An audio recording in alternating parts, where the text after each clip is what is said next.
I'm Jim McCabe. Here's what's happening. A motorcycle operator was killed in an Upper Cape crash on Wednesday. The two-vehicle accident happened on Route 28 in West Falmouth. The victim was identified as Kenneth Lavash of Hudson. A preliminary review by Falmouth police indicates the second vehicle pulled out of a common drive and failed to yield the right-of-way to the oncoming motorcycle. The crash is under investigation by the Massachusetts State Police. A car struck the Wendy's restaurant on I&O Road in Hyannis this morning. No injuries were reported. The Wendy's is next door to the Bamboo restaurant, which has been struck twice in the past 2 months. A documentary highlighting the harsh realities of housing insecurity is scheduled for an early viewing at Chatham's Orpheum Theater on Saturday. The presentation of the film A Rising Tide by director Cheryl Fabio is sponsored by the Housing Assistance Corporation and Sustainable Practices and showcases the way homelessness occurs through the eyes of women and children in California's Alameda County. The movie also explores the plight of service workers and social workers fighting to help while combating misconceptions surrounding its causes,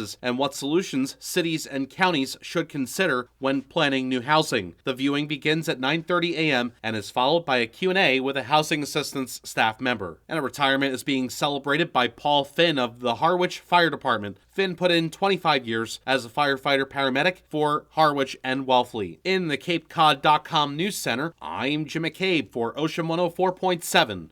I'm Jim McCabe. Here's what's happening. Cicadas are out in full force. Barnstable County officials say brood 14. Periodical cicadas appear once every 17 years, emerging in huge numbers on the Cape. Towns like Bourne, Sandwich, Mashpee, and Falmouth have reported noticeable increases in their signature loud buzz. The Mid-Cape is also forecast to see growing numbers of cicadas throughout this month. Their noise can reach up to 100 decibels, about the same as a lawnmower. Experts say the cicadas are harmless to people and pets, but young trees may need to be covered with mesh to prevent cicadas from laying eggs in branches. They add that pesticides are not very effective. A man in distress was pulled from Long Pond in Plymouth Wednesday. Multiple 911 calls indicated that the man had fallen off his kayak and was struggling. He was found unconscious about 200 feet from shore. Plymouth Fire and Police rescued him and CPR was performed. The kayaker reportedly regained a pulse and was taken to a local hospital in unknown condition. The Animal Rescue League of Boston has granted emeritus status to Eastham resident Mary Nee in honor of her contributions to the organization. Nee served as the nonprofit's president from 2012 to 2020, during which time she oversaw the establishment of its first advocacy department and numerous capital projects, while the organization helped push legislation to protect animals as part of the Animal Cruelty and Protection Task Force. Nee continues to advise the board of directors. In the CapeCod.com News Center, I'm Jim McCabe